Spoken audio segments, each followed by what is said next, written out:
What is the best draft pick your favorite NFL team has ever made? Welcome, football fans. In this video, I give you the best draft decision for all 32 NFL teams throughout their history. That's right.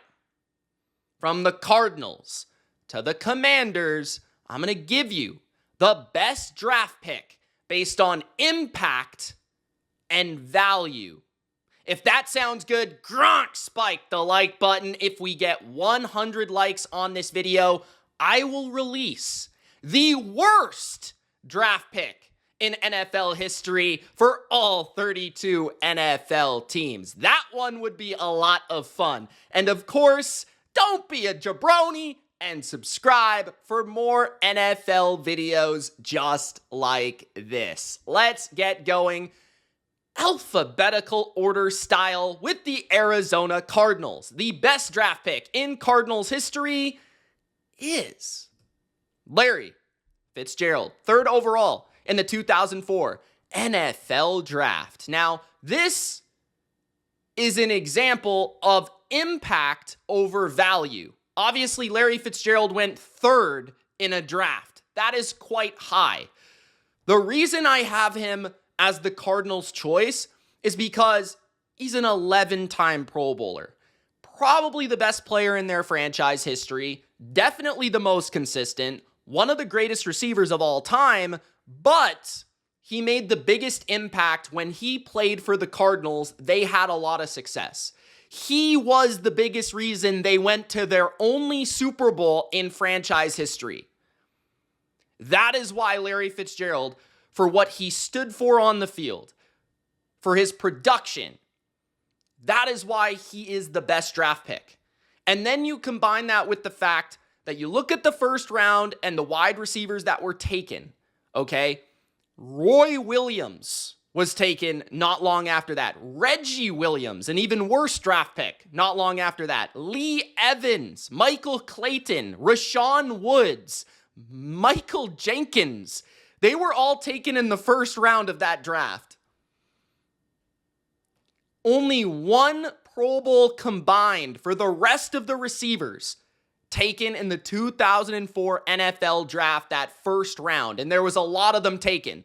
Larry Fitzgerald was worth the pick at number 3 because the competition of the class was nowhere near the quality of Fitzgerald. So, that's why I go with Fitz as the Cardinals selection. For the Atlanta Falcons, the best draft pick of all time is Julio Jones. And the reason I put Julio Jones as the greatest draft pick of all time is because Atlanta did go to a Super Bowl during his tenure. He was arguably the best receiver for a number of years in the NFL. He's one of the greatest specimens at wide receiver of all time, which is ultimately what got him drafted so high. 6th overall in the 2011 NFL Draft. A fantastic NFL draft, by the way. But the reason he is the best choice is because the Falcons had to trade up for him. And the trade, despite giving up an extra first-round pick, 2 fourths, and a second, the team that took those selections made nothing of them. Julio Jones ended up being light years better than Greg Little, Phil Taylor, some fullback I've never heard of, and Brandon Weeden. Those were the draft picks that Cleveland gathered from Julio Jones.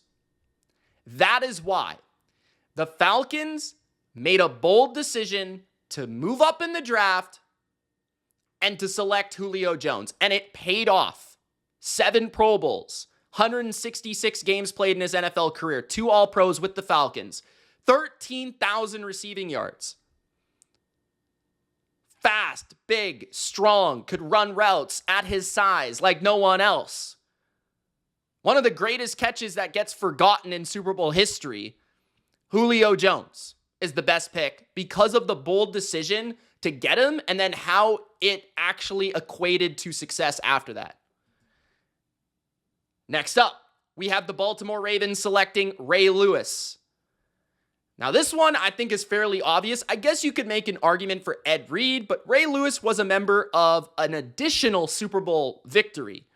And Ray Lewis is probably just slightly higher in the all-time rankings of NFL players than Ed Reed, but both would have been awesome selections. Now, Ray Lewis was a steal in the first round. 1996 NFL draft, shout out to 1996, my birth year. 26th overall, Ray Lewis was selected. 7 All-Pros following that selection. 12 Pro Bowls. Arguably the best middle linebacker ever to play the game of football. 228 games, all for the Ravens. 2 Super Bowl wins, multiple Defensive Player of the Year victories and awards, and just a tone setter. With that draft pick, which was the early stages of the Baltimore Ravens. Remember, they were formerly the Cleveland Browns. That set the tone. Ray Lewis set the tone, along with Jonathan Ogden earlier in that draft, set the tone for the football team that they were going to be and they were going to become. And the impact of Ray Lewis has set the standard for what the Ravens franchise is today. Ray Lewis still, his aura, his presence still exists within the veins, the blood of Baltimore. So that to me is why it's the greatest draft pick by the Ravens of all time. For the Buffalo Bills, it's Andre Reed. I actually considered Josh Allen here because with Josh Allen, the argument would be, how will this age potentially, right? But then on top of that, with Josh Allen, it's also about, okay, Baker was selected in front of him. Sam Darnold was selected in front of him. And the only quarterback that's really close to him in his career that got picked in that same draft is actually Lamar, another top 3 quarterback in the NFL right now. But Allen turned around the Bills franchise in some way, shape, or form. Without him, they don't become this presence. So I want to give the honorable mention to Josh Allen. But Andre Reed was such a steal, and he has been a hugely impactful presence on the Buffalo Bills, right? 1985 draft, a 4th round pick. A 4th round pick, right? Josh Allen, I think, was a top 7 selection, a 6th overall or something. Andre Reed was 86th overall. And he was a triplet member of the Buffalo Bills, along with Thurman Thomas and Jim Kelly. He went to 7 Pro Bowls, 13,000 receiving yards, 87 touchdowns, 951 receptions. He went to the Super Bowl 4 consecutive seasons as a member of the Buffalo Bills, and he was their leading receiver. He was their go-to target in a generational offense. Okay? So the Bills, with Andre Reed, without him, they don't go to those Super Bowls. Without him, they're not that offense that we speak of even today. So to me, him being a Hall of Famer, him being the value and the steal that he was in the 4th round, that's why he is the best selection in Buffalo history. The Carolina Panthers is easily Steve Smith. Picked in the 3rd round, 74th overall in 2001. He's arguably the best player to ever play for their franchise. He's a future Hall of Famer, in my opinion, a 2-time All-Pro, a 5-time Pro Bowler, and a Triple Crown receiver, which is one of not many in NFL history, in 2005. And I remember that season like it was yesterday, how dynamic he was. Over 1,000 receptions in his career, not all with Carolina, but most of them. 14,000 receiving yards, 81 touchdowns. Steve Smith is arguably the best small receiver ever to play, or he's at least in the discussion. Vertical speed, quickness to beat you with yards after catch, toughness to win over the middle. Steve Smith was a complete player, and he was there for, the 2003 Super Bowl where he actually performed pretty well, that whole tenure, that whole run, and some of the more successful Carolina Panther early seasons. And I think he's arguably the most iconic and best player that they've ever had, and he was picked in the 3rd round. On top of that, you look at the players that were selected ahead of him in the draft. There were guys like Reggie Wayne, Chad Johnson, who are arguably on the same level as Steve Smith, but David Terrell, okay? Corin Robinson, I believe. I don't even know who that is. Rod Gardner, Freddie Mitchell, Quincy Morgan, Robert Ferguson, and even Chris Chambers, who wasn't terrible, but those guys were all picked in front of Steve Smith. That also makes it even better in terms of a selection. The Chicago Bears selected Mike Singletary in the second round of the 1981 draft, 38th overall. Now, Walter Payton was a high draft pick, okay? And Walter Payton's obviously the most iconic player ever to play for that franchise. But Mike Singletary was one of the most influential because without him, they don't win the Super Bowl. He's arguably one of the best linebackers of all time. His IQ to lead the 85 Bears and also some of the greatest defenses we've ever seen, specifically 85 and 86. And I think Singletary still breathes inside the Bears organization in terms of what we expect to see from a Bears team. We always expect to see that great linebacker play, that highly instinctive linebacker play. We always expect to see great gritty defense. And it's come and gone over the years, but that at its core is the Chicago Bears to me, right? That was a defensive-led team, and the leader of that team was Mike Singletary, arguably, right? Him and Walter Payton at the time. So being a second-round pick, to be a 7-time All-Pro, a 10-time Pro Bowler, an obvious Hall of Famer, playing 179 games for Chicago and winning a Super Bowl, Defensive Player of the Year, Mike Singletary's one of the greatest defenders of all time. So, yeah, pretty easily Mike Singletary here. Next, you have the Cincinnati Bengals, who I went with Anthony Munoz. Now, this is kind of a difficult conversation because you could go with someone different like Geno Atkins might be the best steal of the Bengals history. But when you talk about the impact of Anthony Munoz, he is the best tackle in NFL history, and I don't think there's a debate. Okay, he's the best tackle ever, and he was selected 3rd overall in his class in 1980.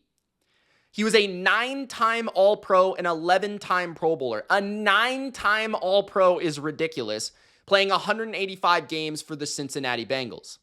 He was also a member of both of their Super Bowl teams.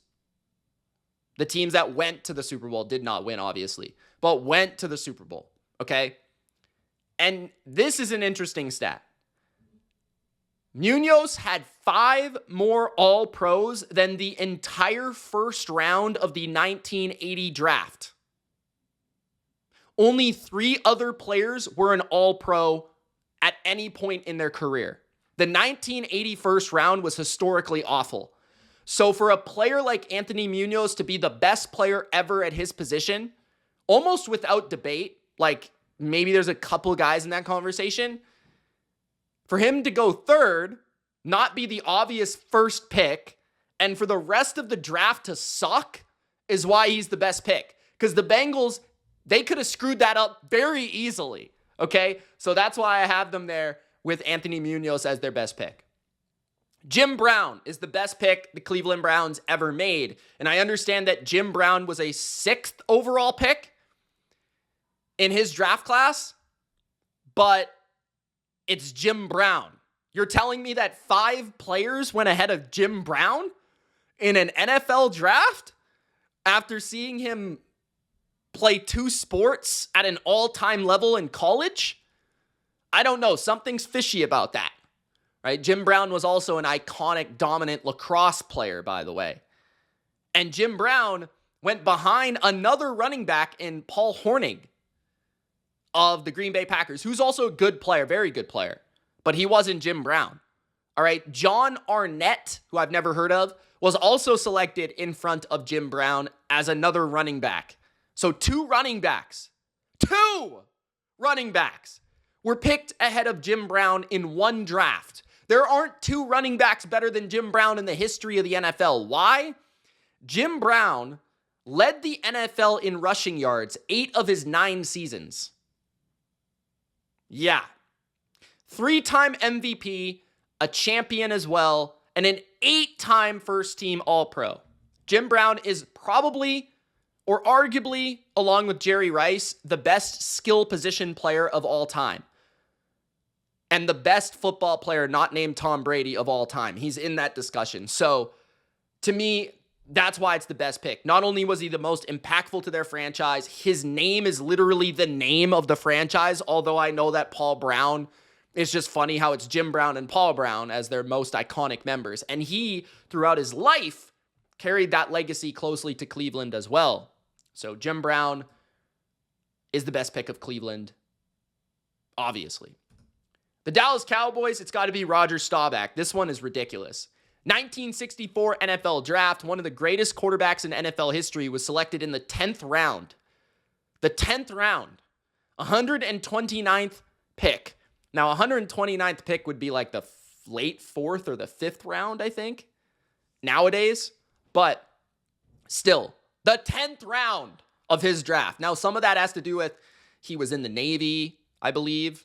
So he was not able to play early in his career, but the Cowboys took the chance that other teams did not on one of the greatest quarterbacks of all time. I think a talent so great that could have performed in any era in terms of elusiveness, quickness, arm strength, gamer ability of Roger Staubach. And he has become the face of the Cowboys since he played, right? Like, he is the guy that people think of most commonly, I would say, overall. 6-time Pro Bowler, 2-time Super Bowl winner, 131 games started for the Dallas Cowboys, should have won an MVP in there as well, was the best quarterback of his decade in the 70s for my money, an arguable top 10 quarterback of all time. He would have been if his career was a little bit longer. Roger Staubach is the best pick of the Cowboys ever, and they've had a lot of good draft picks. Joe Schmidt is the best pick the Detroit Lions ever made. In 1953, Joe Schmidt went in the 7th round, 86th overall. Now, why Joe Schmidt? Okay, they were a successful NFL team when he was on the team. You can't really say that for many eras of the Detroit Lions. Even Barry Sanders at times had some struggles, although those teams were pretty successful as well. But Joe Schmidt, 8-time All-Pro, 10-time Pro Bowler. Barry Sanders was also a first-round pick. Joe Schmidt was a 7th-round pick, and he's a Hall of Famer. Okay, 155 games played, 10 Pro Bowls, 8 All-Pros for the Detroit Lions, the great linebacker Joe Schmidt. Shannon Sharpe was the best draft pick of the Denver Broncos. 1990 NFL draft, he was selected in the 7th round, 192nd overall. Shannon Sharpe is one of the greatest tight ends of all time. He's now known for his media personality, but he did have 815 receptions, 10,000 receiving yards, 62 touchdowns. He might have been the first tight end ever to go for 10,000 yards. I could be mistaken on that, but that sounds about right to me. He was also a back-to-back Super Bowl champion with Denver. He later won with Baltimore, but that doesn't really count. 3 1,000-yard seasons in the 90s, which is extremely impressive for a tight end. 7 Pro Bowls in a row with Denver, and 4 All-Pros.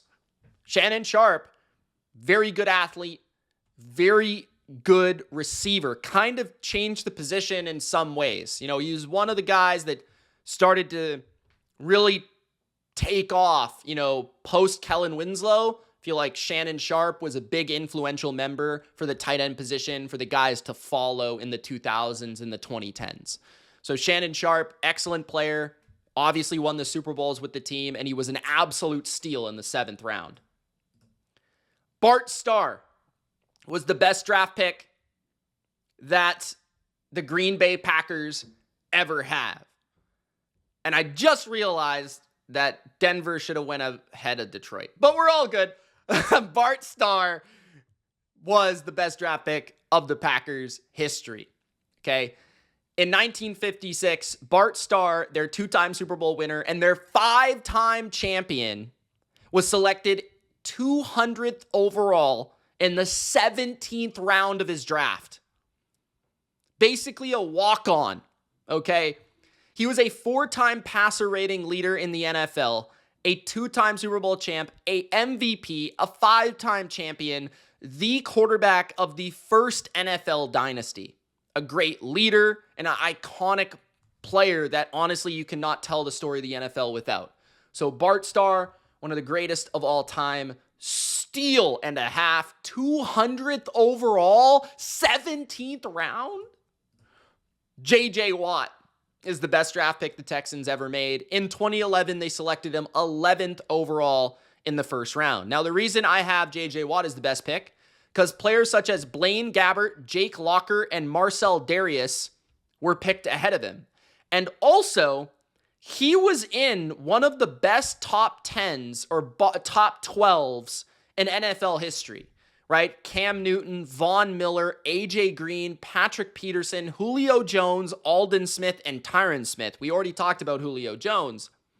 You could make an argument that J.J. Watt was the best player in that draft. You could make that argument. You could make that argument in that top 11 or 10 right there. J.J. Watt went 11th, and he was the best player.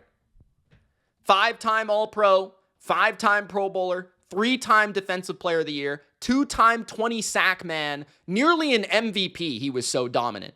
This is one of the 5 best defensive players I've ever seen in my life. 5 best is being conservative. Probably top 2 or 3. So J.J. Watt, best draft pick the Texans ever made. The Indianapolis Colts' best draft pick was Raymond Berry. In 1954, they picked him in the 20th round, 232nd overall. He was widely regarded after his career as arguably the greatest receiver of all time, or in the conversation. 3-time All-Pro, 6-time Pro Bowler, 631 receptions, 9,275 yards, and 68 touchdowns in a revolutionary passing attack led by Johnny Unitas. The Johnny Unitas-Raymond Berry combination was the first ever real, go-to combination, big-time duo in NFL history. Their chemistry, their timing was exquisite. Raymond Berry completed that duo. Johnny Unitas, also a great find by the Colts as well, but Raymond Berry was actually picked by the Colts in the 20th round, okay? Then we have the Jacksonville Jags selecting Maurice Jones-Drew, MJD for short, in the 2006 NFL Draft, the second round, 60th overall. He was a 1-time All-Pro, 3-time Pro Bowler. He had 10,000 total yards and 79 touchdowns, which is actually more than I thought. I mean, I remember Maurice Jones-Drew being a darn near good running back. I mean, he was top 4, top 5 in the conversation there for a couple years in his prime and at his peak, right? He complimented Fred Taylor early. He took over for Fred Taylor. He dominated the NFL with explosive running. But MJD being a second-round pick, I mean, the Jags haven't really had a lot of draft picks that were successful after the first round. They haven't had a lot of great caliber players, all-pro caliber players, top at their position caliber players after the first round. Maurice Jones-Drew is one of those, and he is, to me, the biggest steal that they ever had. 10,000 yards. I mean, I didn't think that guy did that. That's an interesting thing. Patrick Mahomes is obviously the best draft pick the Kansas City Chiefs have ever made. Why? In 2017, he was the 10th pick. And I understand, a guy like Travis Kelce could be in this conversation as well. But Mahomes was picked after Mitchell Trubisky. Do I have to say anything else? One of the greatest quarterbacks of all time, no matter what you think of him, no matter if you love him or you hate him. He's a 3-time Super Bowl champion. He's been to 5 Super Bowls already, right? He's not even 30 yet. He's put up historic numbers. He has 2 MVPs. He's one of the 5, 6, 7 greatest quarterbacks of all time. And he was picked 10th in his draft behind Mitchell Trubisky. He was also picked behind Solomon Thomas, Leonard Fournette, Corey Davis, John Ross. The only pick I can excuse in front of Patrick Mahomes, to be honest, is Christian McCaffrey. And that's only because, he's one of the greatest running backs of all time, but also Carolina had Cam Newton. These other teams, I don't really know, like Jamal Adams was a good player for a minute. Still not great compared to Mahomes. Mike Williams in the Chargers. I guess they had Phillip Rivers, but I'm just looking at it and I'm saying, those are some really terrible selections. Those are some really bad picks in front of Patrick Mahomes. That's what makes that pick so good. And if I'm not mistaken, did the Chiefs trade for this pick? I think they might have with the Buffalo Bills. Art Shell is the best pick the Raiders ever made. 1968, third round, 80th pick. I think the identity of the Raiders during their best tenure in their history was the offensive line. Running the football, physicality and grit and toughness and no nonsense. And Art Shell, he contributed to that and he exemplified that. He was a two-time Super Bowl champ, a later coach of the Raiders actually, two-time All-Pro, 8-time Pro Bowler, and a Hall of Famer. You know, just a really awesome player that was picked in the third round. You don't often see a Hall of Fame offensive lineman pick this late in the draft. It doesn't really happen that often anymore.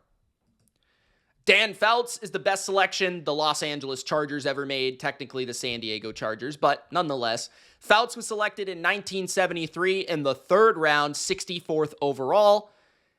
Dan Fouts is one of the most underappreciated quarterbacks by young NFL fans. Just to give you one figure to understand how good he was, he led the NFL 6 times in passing yards per game. 6.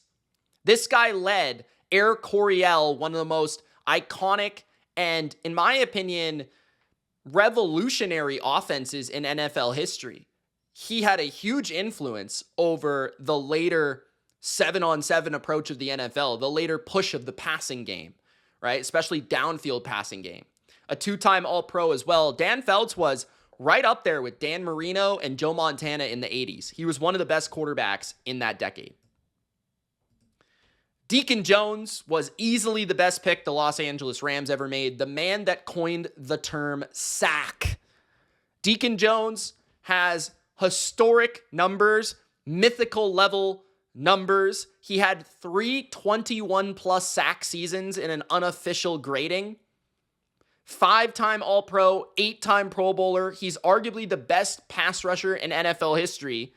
And he was picked in the 14th round, 186th overall in 1961. Deacon Jones was simply a demon on the football field.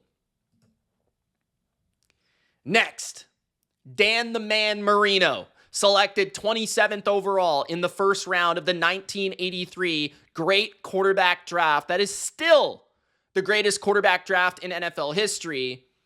Dan Marino, John Elway, Jim Kelly. It doesn't get much better than that. But Dan Marino was not picked until 27th, which is ridiculous, okay? He finished his career with every record known to passing kind.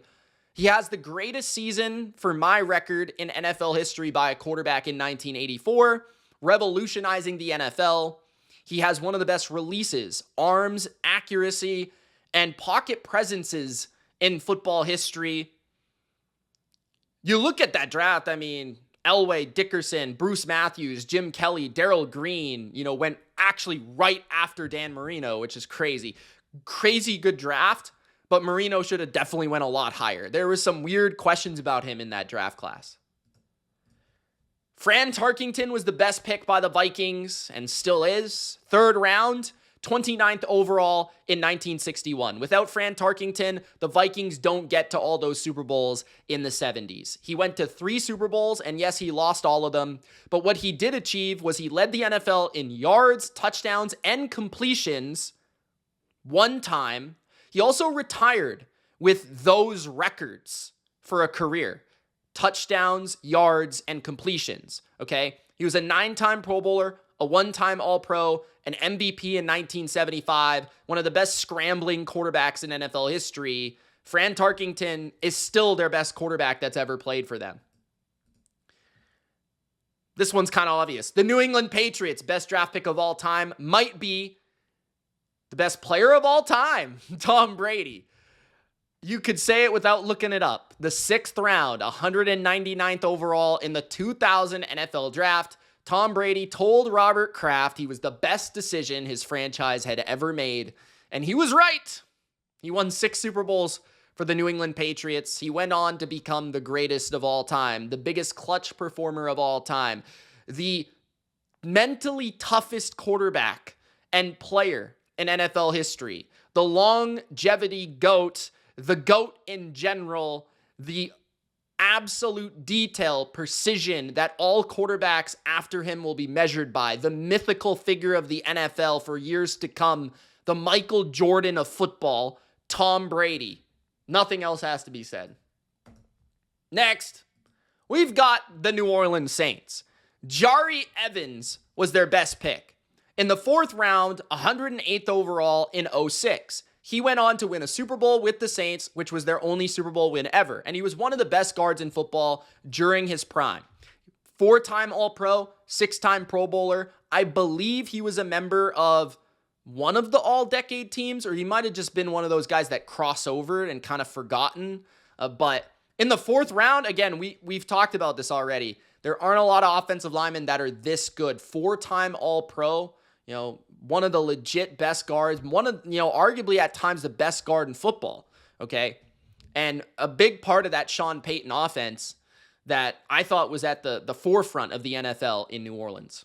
The New York Giants' best draft pick of all time is tackle Rosie Brown. Rosie Brown is a member of the NFL all-time team and the all-50s decade team. He is a 1956 NFL champion with the Giants and a Hall of Fame tackle. 27th round in 1953. A great find by the Giants. A 9-time Pro Bowler, a 6-time All-Pro, a 13-year starter. Rosie Brown, even looking at him, has that archetype size and look of what tackles would become after him. He was sort of that archetype for guys to follow. That's a highly impactful, influential pick that went in the 27th round. Joe Klecko is the best pick the Jets ever made. 6th round, 144th overall in 1977. He is a Hall of Famer, believe it or not. 2-time All-Pro, 4-time Pro Bowler, 9-year starter for the Jets. He also had a 20.5 sack season as a defensive tackle in 1981. That's extremely impactful. That's extremely successful. 78 total sacks. Klecko, the Hall of Fame defensive tackle, easily the best value pick they ever had, and a part of some of the better Jets defenses in the 80s as well. So Joe Klecko, my opinion, their best pick. Jason Kelce, the best pick of the Philadelphia Eagles franchise. 2011, 6th round, 191st overall. Now, probably because he was undersized, 6-time All-Pro, 7-time Pro Bowler, he became the best center of his generation, without doubt. Super Bowl champion, the best center year in, year out for a number of years, the way that he could move, the way that he could open up a run game. He was a unique player. He was one of the few handful of players that with him on your team, you could do things that other people couldn't do. You could do things on offense that other teams couldn't achieve because you had Jason Kelce. That's how good of a player he was. Okay? So that's why I have him here as the Eagles' best selection. Antonio Brown was the biggest steal for the Steelers. 6th round, 195th overall, nearly the same as Tom Brady, actually, in 2010. 7-time Pro Bowler, 4-time All-Pro, probably the best receiver of the 2010s. One of the 5 best receivers, in my opinion, at their peak that I've ever seen. Yards and reception leader twice, touchdown leader once. Antonio Brown at his peak was unstoppable. His quickness, his route running, his separation, it was a steal for the Steelers. 6th round? You kidding me? And the Steelers have had a lot of great players, but none were more of a value than Antonio Brown. And I know he never won a Super Bowl. He did go to one, although it was very early in his career, but he became one of the greatest players at his position ever. He was one of the receivers over these last 10 years that was discussed in an MVP conversation. That's how good he was. Joe Montana, obviously the best pick of San Francisco's. franchise. Now, Jerry Rice was also kind of a steal, but Joe Montana was an even bigger steal in the third round for San Francisco, 82nd overall. 3-time All-Pro, 8-time Pro Bowler, 4-time Super Bowl champion, the best Super Bowl performer arguably ever at quarterback, 4 wins, no interceptions, dominant, playoff clutch gene, Joe Cool, multiple-time MVP, best quarterback in football in 89 and 90, back-to-back MVP. Joe Montana was the greatest quarterback of all time before Tom Brady came around. That's all I have to say. All right, Jason, we've already talked about you. Next up, we have the Seattle Seahawks. Richard Sherman is, in my opinion, their best pick of all time. Richard Sherman was the influence, the voice, and the charisma that commanded the Seahawks to their Super Bowl victory, right? 5th round, 154th overall. He was not viewed as fast enough or good enough of a corner to go very high. And, I think he had some questions about playing wide receiver at college as well. Like, some weird questions about him. But, he kind of started the archetype of the bigger cornerback as well. There were not a lot of big corners, few and far between. But after Richard Sherman had success with the Seahawks, everyone started picking corners that were 6'2", 6'3", 6'4". Everybody started picking them after the Legion of Boom began. And he was the reason for the Legion of Boom. He could shut down one half of the field, and he'd trash talk you, he'd get in your face, and he brought physicality, and he brought playmaking to Seattle. 3-time All-Pro, 5-time Pro Bowler, not all of them with Seattle, but quite a few of them, the peak and prime of his career. A Super Bowl appearance and a Super Bowl champion. And he was the Legion of Boom tone setter. He was the dude. So for me, Richard Sherman, great value of a corner, arguably the greatest value pick at corner in NFL history. Rondé Barber, speaking of corner, was also a value, but not quite the same as Sherman, but arguably a better career. 3rd round, 66th pick, 3-time All-Pro, 5-time Pro Bowler, which is identical to Richard Sherman. He is a Hall of Famer as well. 241 games, 47 interceptions, 28 sacks. And that was the unique nature of Rondé Barber. He could play perimeter corner, nickel corner, and safety, and he did it all throughout his career. He could sack the quarterback, he could tackle, he could play zone, he could play man, he could pick the ball off. He was a member of one of the best defenses in NFL history in 2002, and obviously the Super Bowl champ. And he made impactful plays along that playoff run as well. Derrick Henry was the best pick that the Tennessee Titans ever made. 2nd round, 45th overall. 2nd round for Derrick Henry. Thinking back to it, that's insane. Derrick Henry is one of the most physically intimidating players I've ever seen. He's one of the most explosive big men in NFL history. Right? That includes D tackles, D ends, linebackers. Derrick Henry is a massive human that runs faster than most players on the field, and he still does. Derrick Henry is one of the greatest running backs of this generation and of all time, in my opinion. 1-time All-Pro, 5-time Pro Bowler, 136 games, 11,000 yards, 106 touchdowns. He led the NFL in rushing back-to-back years with Tennessee, 19 and 20. And he had 446 rushing yards in 3 games in the 2019 playoffs, which got them to the AFC Championship. That's 148 yards per game in a playoff run, which is insane, especially in today's NFL.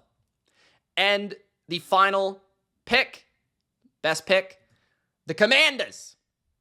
Chris Hamburger, who honestly I never heard of before I researched for this video. So I actually learned something here.